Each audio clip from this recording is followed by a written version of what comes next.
MVP of the week, actually. A couple really interesting standouts, I think, here. And actually I know that you've put this person down as MVP of the week, and I think he did have a good performance. Justin Tucker? Justin Tucker. Shush. I brought that up with somebody afterwards about how I was, how I had the Justin Tucker as my MVP of the week, Was it last week that was? It was last week. I'm still scarred by it. Yeah, and then someone else was also agreeing with you. That should never have been the case. Anyway, this person that you're going to bring up didn't have the best start to the game, actually. Several interceptions in this game for this person. He's still your MVP of the week. My MVP of the week? Yeah. Baker Mayfield. Baker Mayfield. Yeah. Baker Mayfield, whose offense put up 50-plus points on the New Orleans Saints. Baker Mayfield, who is starting to push himself into MVP conversation. You're replacing Tom Brady. You go to Tampa Bay. You bounced around the league. You spent a little time in Los Angeles. You weren't good enough for Carolina, for crying out loud. Baker Mayfield is putting up 30-plus points, 30-plus points, 50-plus points. He's big enough that University of Texas can destroy Oklahoma. They can do a flag plant at midfield on his former jersey, and he goes out and you knew Baker Mayfield was going to drop 50 when the University of Texas had messed with him with the flag plant. I love his style right now. I mean, do I believe that Baker Mayfield will win the Super Bowl with the Tampa Bay Bucks? No, that's not going to happen. But is he somebody who was counted out, was doubted, bounced around the league, and has really found a kind of a cool home? And he's leading that offense. There aren't many quarterbacks that are putting up 50 points right now. Baker Mayfield is doing that, and he has been the perfect answer. You throw in that Todd Bowles defense, and this is a very interesting Tampa Bay team that could make the playoffs for the second consecutive year. Nobody was saying that when they went out and Baker Mayfield had to compete for the job last year during training camp. Well, they've won the division multiple times in a row now, and it looks like they're favourites now to win the NFC South this season as well.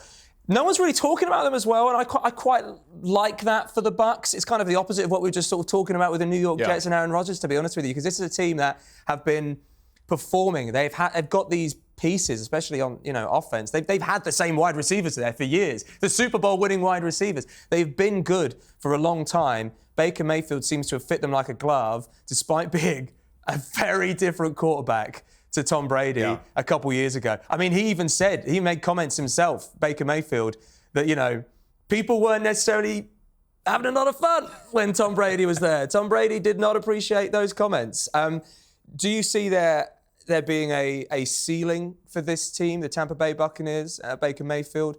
Is it just playoffs, one and done? Is it potential championship? Should we be talking about them as Super Bowl contenders? I don't think we should be talking about them as Super Bowl contenders. I think their real test is, can they win their division, right? Because all of a sudden, Kirk Cousins is starting to look like old school Kirk Cousins from a couple of years ago.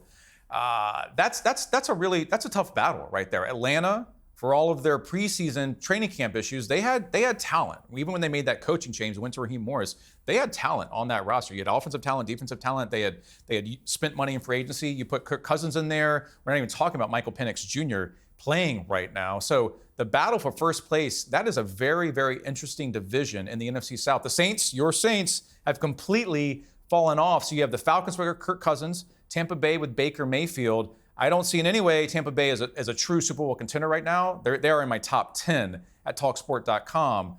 But they are a team that it feels like on a good week could beat just about anybody in the league. And when you can drop 50 in the modern NFL, you can win any game. And they're fun. They are fun. Do you know what I mean? They're fun. They're a cool team. It's like I spoke about last week. NFL, no fun league. When you get a team that is fun, especially when you're not necessarily expecting it as well, it's just a bonus, isn't it? Who's your MVP of the week? My MVP of the week. Let's go with Caleb Williams. Caleb Williams, the Chicago Bears quarterback who led his team to victory here in London, actually, against the Jacksonville Jaguars. And Caleb Williams, really interesting first few weeks, I think, for Caleb Williams. Yeah. But it shouldn't be. It shouldn't be interesting. It actually makes perfect sense. But then you've got people like me, you've got people like Brian, who like just to make big things about things, And in the first couple of weeks of Caleb Williams, especially with the, resurgence isn't the right word, the introduction to Jaden Daniels, another rookie quarterback who just, started his season as he meant to go on. MVP last week. Exactly. So you've got him, but Caleb Williams, first couple of weeks, maybe not the best in the world, but in the past couple of weeks, and in particular this game as well, he's really shone. talkSPORT was there in the locker room asking the Chicago Bears what they thought of their quarterback, Caleb Williams. It's been great to watch his develop. I mean, as a rookie, Mahomes sat for a year behind a great veteran, and Alex Smith, and then to see him come in as a rookie and the leadership that he brings, the poise, confidence, from his early days with us, like you could tell that he's had that factor in him that he's meant to be where he's at. I mean, this is everything we've seen from him since whenever he got here, It's just all about, being consistent, coming in every day, keep working, keep getting better, and it's showing on the field, man. I mean, you all can see it, man. He's special. So it's just, we're happy for him, the success that he can do and showing that it translates from college to the NFL. So, man, we're excited, and when he's playing like that, man, we hard to beat. He's a guy that comes to work every day, wants to be great, asks all the right questions. And as you know, it's a learning curve in this league, right? So there are going to be bumps and bruises along the way, but it's about just going through that adversity every day, being constructive about it, and getting better, and that's what he did. And as far as everybody else, just make sure that we are where we're supposed to be, when we're supposed to be there, doing exactly what we're supposed to be doing so he can just do his thing. And today was just a little glimpse of what he shows in practice. Quick shout out to Cairo Santos as well, the kicker for the Chicago Bears, wearing an England shirt. Love that. Big love for that. I went to university with Cairo Santos. Did I know him? No, I absolutely did not. I did see him scoring bombs in the Superdome for quite a long time though. So Caleb Williams, they obviously have a lot of love for him, a lot of hope for him. In the first few weeks, as I said before, I think he is doing what you want your quarterback to do. You are seeing him progress. And that's what we saw him do against the Jacksonville Jaguars. We saw him have a really accomplished performance. That's 2 weeks now that you could easily argue that those are his best performances in the NFL. Granted, it early in his rookie career, and it means if we're counting the Chicago Bears home game at Spurs as a home game, still undefeated at home for Caleb Williams. I do love that stat, right? 9 straight home wins or something like that for the Chicago Bears, even though they won one of their games in London at Tottenham. Still counts. I do want to see Caleb do this against a good team. Jacksonville is not good. Carolina obviously is not good. But no, there's no way around it. You can only win what's against you. You play your schedule, That's right? it, yeah. What I loved about that game was it did not start well for Caleb Williams. He actually did not look great on those initial 2 drives.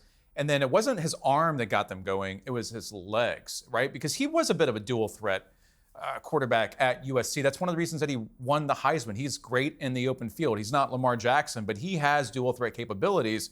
So there were times when he would get drives going with the run, and then all of a sudden the field opens up, he's seeing something different, and then he's unleashing these 30, 40-yard passes. I thought Caleb Williams was fantastic in that game. He electrified Tottenham. He was the best player on the field. He had better stats last week than Jaden Daniels. He needs to keep it going, but you are 100% right. It wasn't going to be perfect. All the experts, all the draft analysts said that. It was going to take him time.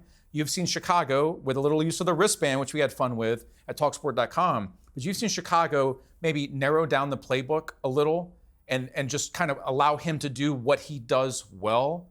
And all of a sudden, Caleb Williams is starting to string together wins. The Bears are in the early playoff conversation. And that, again, is great for the NFL, where you have Jaden Daniels, you have Caleb Williams, and all of a sudden, we have a true Rookie of the Year debate for the rest of the season.